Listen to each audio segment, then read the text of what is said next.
Hello friends, एक बार फिर स्वागत है आपका लॉगआउट एकेडमी चैनल पर। तो दोस्तों, उत्तराखंड के पिथौरागढ़ जिले में राजकीय प्राथमिक विद्यालयों में सहायक अध्यापक के 220 पदों के लिए विज्ञप्ति निकली है, जिसके लिए आप 7 दिसंबर तक आवेदन कर सकते हैं।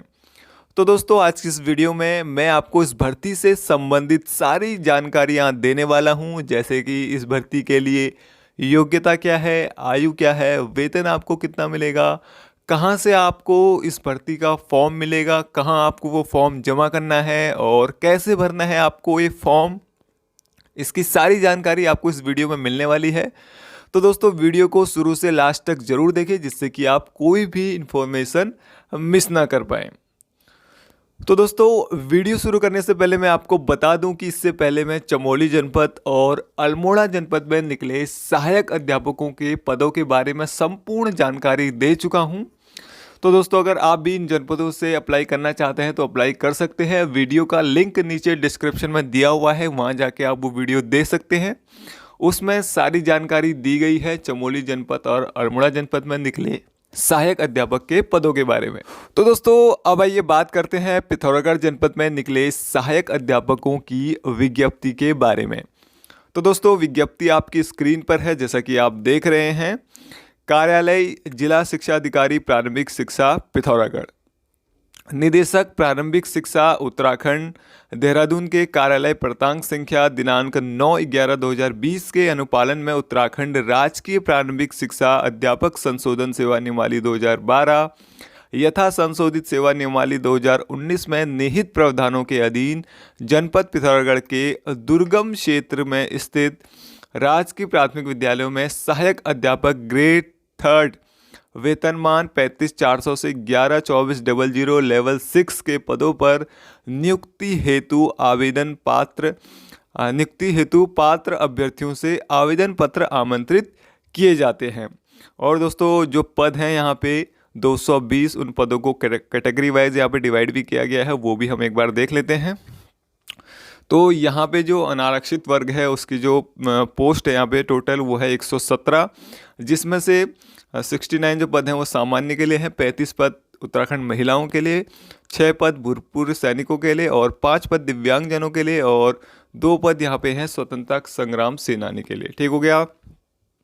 उसके बाद बात करें अनुसूचित जाति के वर्गों के लिए, तो यहाँ पे टोटल पद उनके लिए हैं 42 और इसमें से 24 सामान्य, 13 उत्तराखंड महिला, 2 भूतपूर्व सैनिक, 2 दिव्यांगजन और 1 स्वतंत्रता सेनानी के लिए आरक्षित है। उसके बाद बात करें अन्य पिछड़ा वर्ग की, तो यहाँ पे उनके लिए जो टोटल पद हैं वो हैं 31, इसमें से 18 सामान्य, 9 उत्तराखंड महिला, 2 भूतपूर्व सैनिक, 1 दिव्यांगजनों के लिए और 1 है स्वतंत्रता सेनानी के लिए आरक्षित। उसके बाद आर्थिक रूप से कमजोर वर्ग के लिए यहाँ पे जो पोस्ट है टोटल वो है 22। ठीक है, इसमें से 13 सामान्य, 7 उत्तराखंड महिला और 1 भूतपूर्व सैनिक, 1 दिव्यांगजन और यहाँ पे स्वतंत्रता संग्राम सेनानी के लिए कोई भी पद आरक्षित नहीं है आर्थिक रूप से कमजोर वर्ग में। ठीक है। उसके बाद बात करते हैं अनुसूचित जनजाति की, तो उनके लिए यहाँ पे जो पोस्ट हैं टोटल वो हैं 8 पोस्ट और इसमें से 6 सामान्य, 2 उत्तराखंड महिला और बाकी यहाँ पे किसी के लिए पोस्ट नहीं है। उसके बाद टोटल अगर हम इसका करें तो ये हो जाए दोस्तों 220 पद। ठीक है, तो 220 पदों के लिए विज्ञप्ति निकली है। तो दोस्तों, इन पदों के लिए योग्यता क्या मांगी गई है उसकी भी बात हम कर लेते हैं। और यहाँ पे ये भी कहा गया है कि जो पद हैं 220, उनकी संख्या घट या बढ़ सकती है। ठीक है, तो अब बात करते हैं पात्रता की, यानी कि जो एजुकेशन क्वालिफिकेशन है वो क्या मांगा गया है इसमें। तो उत्तराखंड राज्य के ऐसे निवासी जो निम्नवत अर्हता रखते हैं, तो क्या क्या अर्हताएं हैं वो देख लेते हैं।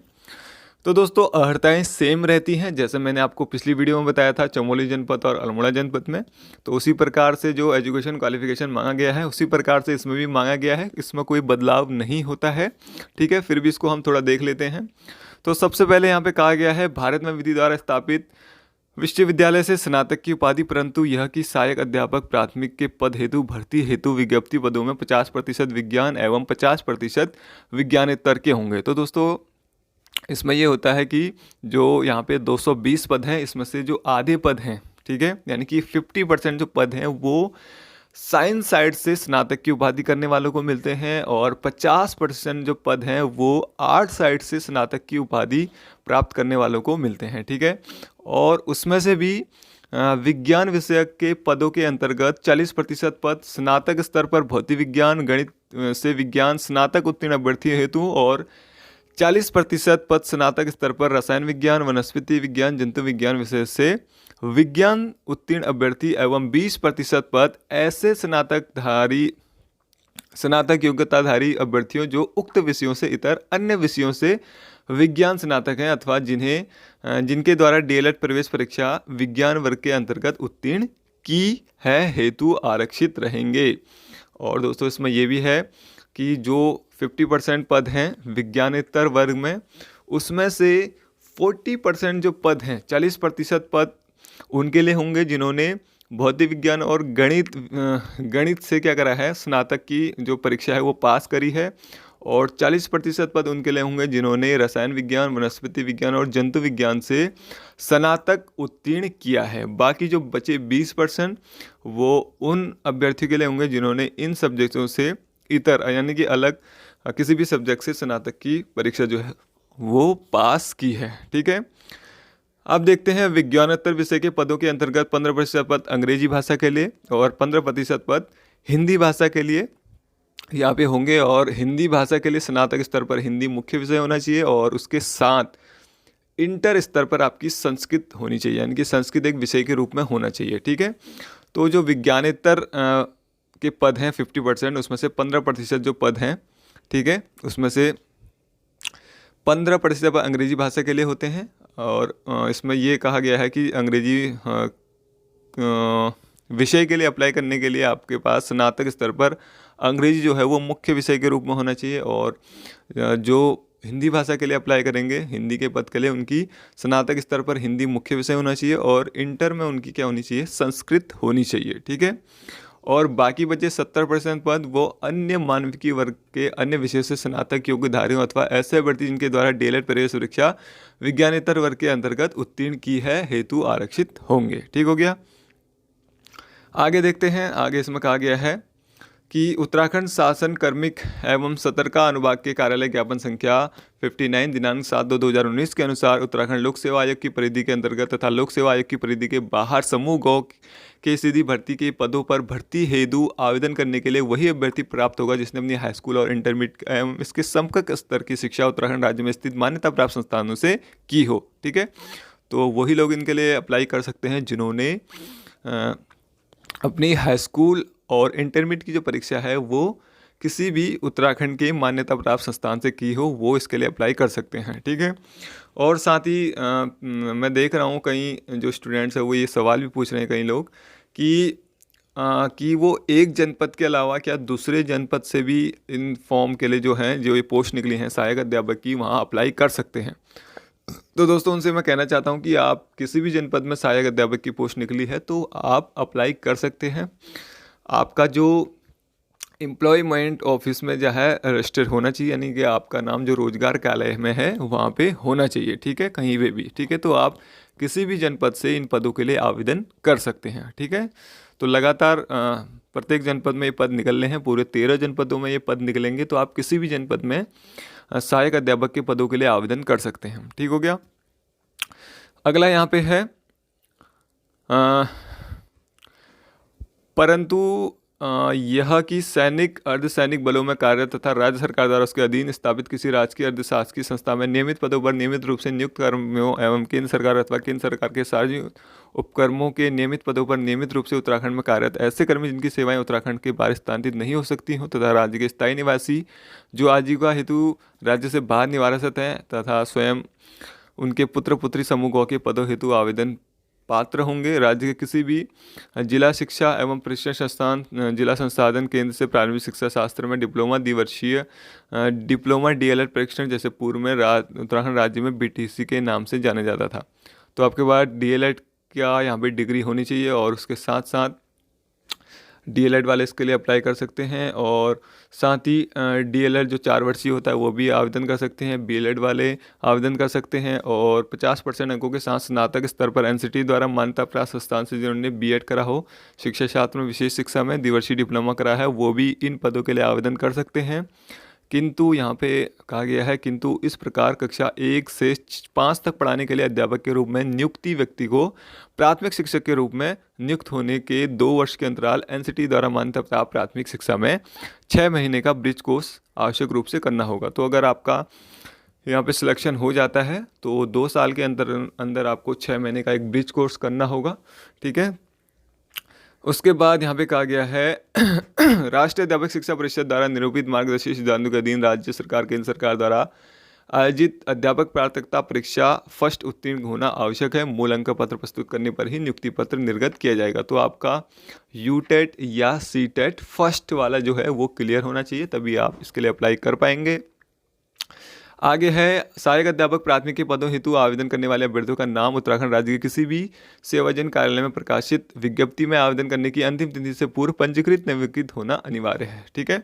तो आपका जो नाम है वो रोजगार कार्यालय यानी कि एम्प्लॉयमेंट ऑफिस में होना जरूरी है, ठीक हो गया।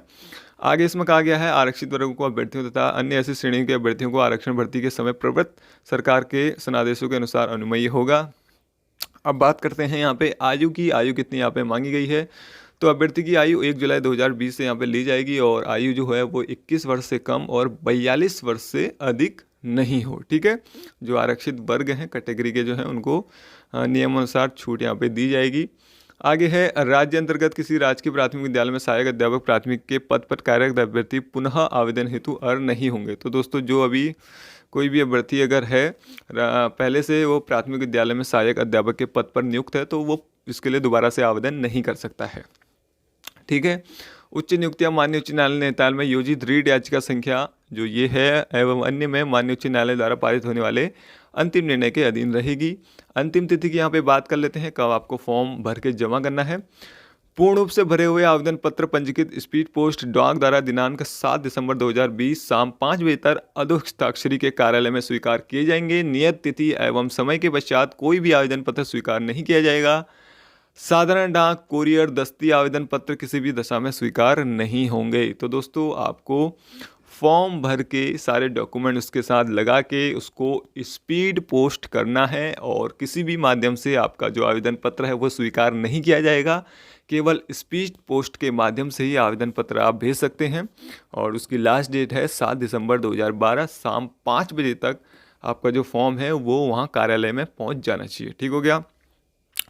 आगे है आवेदन पत्र के लिफाफे पर मोटे अक्षरों में सहायक अध्यापक राजकीय प्राथमिक विद्यालय जनपद पिथौरागढ़ हेतु आवेदन पत्र विज्ञप्ति संख्या सहित अवश्य अंकित करें। डाकघर द्वारा किए गए विलंब हेतु अध्यक्ष तारीख का कार्यालय उत्तरदायी नहीं होगा, ठीक है। तो दोस्तों जब आप फॉर्म भेजेंगे, ठीक है, तो उसके ऊपर आपको लिखना है, फॉर्म के सबसे ऊपर आगे फ्रंट में वहाँ पे लिखना है सहायक अध्यापक राजकीय प्राथमिक विद्यालय जनपद पिथौरागढ़ हेतु आवेदन पत्र, और उसकी जो विज्ञप्ति संख्या है जो मैंने सबसे ऊपर आपको दिखाई है, ठीक है, वो विज्ञप्ति संख्या आपको यहाँ पे उस पर लिखनी है सबसे फ्रंट वाले पेज पे, ठीक है। और आवेदन आपको कैसे करना है वो मैं आपको बता देता हूँ। अभ्यर्थी निर्धारित प्रारूप पर आवेदन करेंगे। आवेदन पत्र के साथ अपने वांछित शैक्षिक प्रमाण पत्रों की सुस्पष्ट पठनीय व स्वप्रमाणित छायाप्रतियों के साथ आवेदन पत्र में शैक्षिक एवं प्रशिक्षक योग्यता के विवरण में लिखित एवं प्रविधात्मक विषय के प्रातांक तथा पूर्णांक पृथक पृथक स्पष्ट रूप से अंकित करें। स्वयं का पता लिखा लिफाफा 30 रुपये के डाक टिकट सहित संकलन कर प्रेषित करें। चयन समिति द्वारा अभ्यर्थियों के आवेदन पत्र की अंकनाओं व संकलन शैक्षिक प्रशिक्षण व अन्य प्रमाण पत्रों की जांच संबंधित के मूल अभिलेखों से की जाएगी, जिसकी तिथि के संबंध में पृथक से विज्ञप्ति के माध्यम से अवगत कराया जाएगा। तो दोस्तों आपको क्या करना है, जो फॉर्म है उसको भरना है, और फॉर्म में जितने भी यहाँ पे डॉक्यूमेंट्स मांगे गए हैं सारे आपको फोटोस्टेट करने हैं, उसको सेल्फ अटेस्ट करना है, ठीक है। उसके बाद आपको ये भेज देना है फॉर्म स्पीड पोस्ट के माध्यम से, ठीक है। अब बात करें जो फॉर्म है वो आपको कहाँ से मिलेगा, ठीक है। तो दोस्तों अगर आपको ये फॉर्म चाहिए, ठीक है, या कोई किसी भी ज़िले का आपको फॉर्म चाहिए, जिस भी ज़िले में सहायक अध्यापक के पदों की विज्ञप्ति निकली है, तो दोस्तों आपको स्क्रीन पर एक नंबर दिख रहा होगा जो कि है एक व्हाट्सअप नंबर, ठीक है। उस पर आपको मैसेज करना है, ठीक है। मैसेज पे आपको लिखना है सहायक अध्यापक फॉर्म और डिस्ट्रिक्ट का नाम लिख देना है, जिस भी डिस्ट्रिक्ट का आप फॉर्म चाहते हैं, जैसे पिथौरागढ़, अल्मोड़ा, बागेश्वर या कोई किसी भी जनपद का, चमोली का, पौड़ी का। तो आपको यही लिख के भेजना है कि सहायक अध्यापक फॉर्म पिथौरागढ़ जनपद, अल्मोड़ा जनपद या जिस जनपद का भी आप चाहते हैं। ठीक है, आपको मैसेज ही करना है, फ़ोन आपको नहीं करना है और अन्य कोई मैसेज आपको नहीं करना है। ठीक है, तो जैसे ही आप मैसेज करेंगे तो आपको जो फॉर्म है वो पीडीएफ के माध्यम से उसी नंबर पर भेज दिया जाएगा। ठीक है दोस्तों, तो फॉर्म का जो प्रारूप है वो इस तरह का होगा। ठीक है, तो इस तरह का फॉर्म आपके पास होगा। इसमें आपको कुछ अपनी जानकारियाँ यहाँ पे एंटर करनी होंगी, जैसे कि आवेदक का नाम, माता का नाम, पिता का नाम, पति का नाम, जन्म तिथि, गृह जनपद, स्थायी पता, पत्र व्यवहार का पता, विज्ञान वर्ग कौन सा है आपका, और दिनांक 1/7/2020 को आपकी आयु कितनी हो जाएगी, आरक्षण की श्रेणी, मोबाइल नंबर, शैक्षिक एवं प्रशिक्षण योग्यता जो है वो सारी आपको यहाँ पे फिल करनी है। ठीक है, तो हाई स्कूल का आपको यहाँ पे सब कुछ फिल करना है, किस वर्ष आपने करा था, श्रेणी क्या थी, विषय क्या थे, प्राप्तांक कितना था, पूर्णांक और प्रतिशत कितना। ठीक है, तो ऐसे ही सारे भरने हैं। उसके बाद आपने डीएलएड करा है, तो सैद्धांतिक यानी कि लिखित परीक्षा में आपको कितने नंबर मिले थे, कितने में से कितने मिले थे, और प्रैक्टिकल में आपके कितने में से कितने आए थे, वो सारा आपको यहाँ पे एंटर करना पड़ेगा, फीड करना पड़ेगा। उसके बाद यूटेट सीटेट की जो जानकारी है वो भी देनी पड़ेगी। अन्य योग्यता अगर आपके पास है कोई, तो वो भी आप यहाँ पे फिल कर सकते हैं, और उससे संबंधित जो आपका सर्टिफिकेट है वो भी आप उस पर ज़रूर लगाएं। ठीक है, और नीचे यहाँ पे लिखा हुआ है संयोजन कार्यालय पंजीकरण संख्या और दिनांक को, किस दिन आपने पंजीकरण करा था, और पंजीकरण संख्या आपको यहाँ पे लिखनी है। संकलनों की संख्या यानी कि कितने जो सर्टिफिकेट हैं वो लगाए हैं, वो उसकी संख्या आपको यहाँ पे लिखनी है, और आवेदन के हस्ताक्षर के आपको अपने अपने साइन यहाँ पे करने हैं। उसके बाद दिनांक आपको यहाँ पे लिखनी है, और स्थान, किस स्थान से आप फॉर्म भर रहे हैं, और एक अनुबंध पत्र यहाँ पे है, इस पर भी आपको करना है। यहाँ पे अपना नाम लिखना है, पिता पुत्री जिसके भी जो भी हैं। ठीक है, तो ये आपको भर के भेज देना है दोस्तों। ठीक है, तो इस तरह से आप पूरा फॉर्म भर सकते हैं अपना, और फॉर्म मैंने आपको बता दिया कहाँ से मिलेगा। ठीक है, किसी भी जनपद का फॉर्म आपको मिल जाएगा, बस आपको मैसेज करना है। मैसेज में लिखना है सहायक अध्यापक फॉर्म, और डिस्ट्रिक्ट का नाम वहाँ पे लिखना है, तो आपको फॉर्म भेज दिया जाएगा दोस्तों। ठीक है, तो दोस्तों यही थी आज की न्यूज़। और दोस्तों अगर आप चैनल पर नए हैं, पहली बार चैनल पर विजिट कर रहे हैं, तो दोस्तों नीचे जो रेड कलर का सब्सक्राइब बटन है उसको ज़रूर से प्रेस करें। ठीक है, और उसके साथ आपको एक बेल आइकन भी दिखाई देगी, उस बेल आइकन को भी आपको प्रेस करना है। बेल आइकन को प्रेस करने से फ़ायदा ये होगा दोस्तों कि हमारी जो आने वाली वीडियो है उसका नोटिफिकेशन आपको सबसे पहले मिलेगा। तो दोस्तों आज की वीडियो में इतना ही। Thank you for watching.